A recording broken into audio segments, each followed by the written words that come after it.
From this to this. Another day, another vlog mga ka-tiny. Super excited ako to share this with everyone. Kaya keep on watching.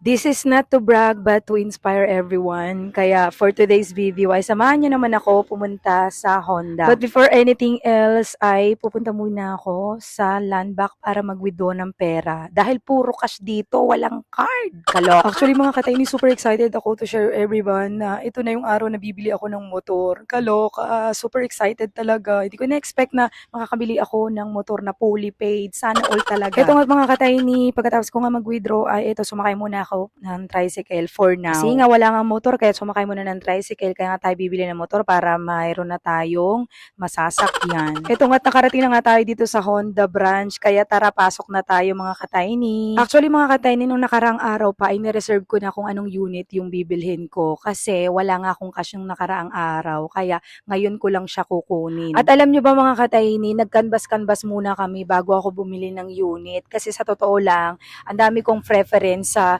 unit na kukunin ko. So, dito nag-comes up na nga lang ako dito sa Honda Beat version 4 and color white yung napili ko. Sa totoo lang mga katayni, dapat gray talaga yung gusto ko pero nag-comes out ako dito sa white kasi mas maganda yung unit na to kaysa dun sa gray for my preference. Pero sa totoo lang mga katayni, hindi talaga ako mahilig sa color white pero dahil yung kapatid ko nga ay white yung kanyang motor, naging white na lang din yung akin para naman parehas kami, di ba? Para pag mag-long ride kami, pak, ganon. Ito nga mga katayni ay piniprepare na nga ng staff dito na ilagay yung mga dapat ilagay dito sa unit na to. Sa totoo lang mga katayni, unexpected talaga to. Ang dapat talaga na bibilhin ko is second hand. Actually, may nakausap na nga ako dun sa second hand.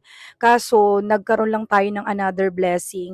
Kaya eto, dito na tayo sa bago as in brand new. Kasi mayroon naman na tayong pang cash, bakit hindi na lang bilhin natin yung bago or brand new, diba? Sa totoo lang mga katayni, sobrang nahiya nga ako dun sa nakausap ko na second hand na bibilhin ko sana. Pero eto nga, diba, sabi nga, minsan talaga may changes na nangyayari. And dahil sa new blessing na to, sobrang grateful and thankful talaga ako. And sa totoo lang, dahil sa TikTok nakapag-ipon talaga ako.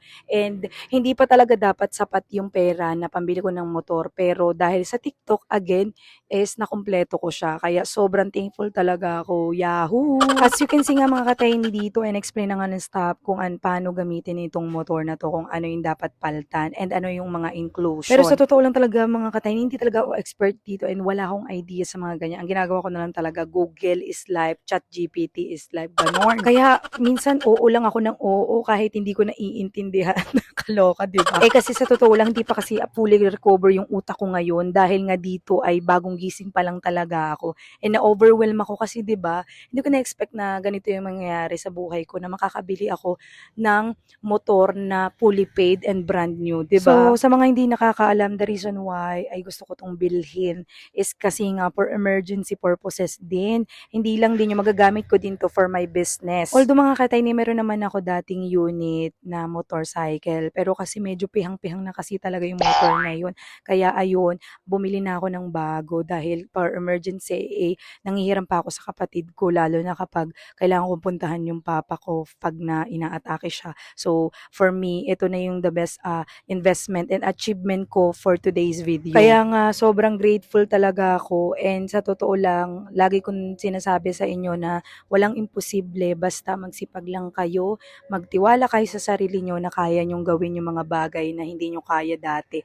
And syempre, nagpapasalamat ako kay Lord sa blessing and sa new blessing na ito. Ito nga pagkatapos nga i-explain ni Kuya yung about sa unit, ito magbabayad na nga tayo for today's video. And pakiramdam ko talaga yung savings ko na ubos na.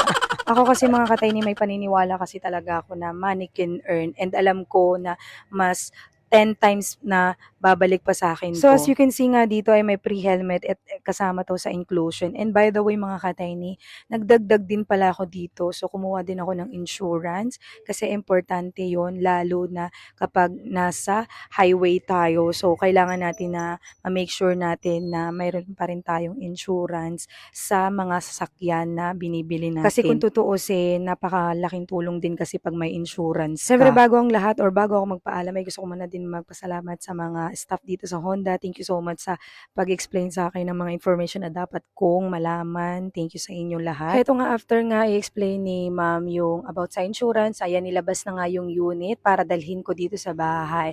And by the way, hindi pa to talaga pwedeng i-long ride dahil kailangan pang hintayin yung plaka. Kaya mag-aantay muna tayo ng mga ilang buwan para mailabas natin to. And bigyan nyo nga ako ng pangalan sa bagong motorbike na to. Baka may mga ideas kayo na pwede kong ipangalan dito sa motorbike na to. Bago ako magpaalam mga katayni, palagi kayong magdasal, stay humble at keep going sa mga pangarap ninyo kasi walang imposible kay Lord. At syempre, samahan nyo na din ng sipag at tiyaga. Yun lang mga katayni. We'll see you next time in next vlog and don't forget to follow, like, and share. Bye!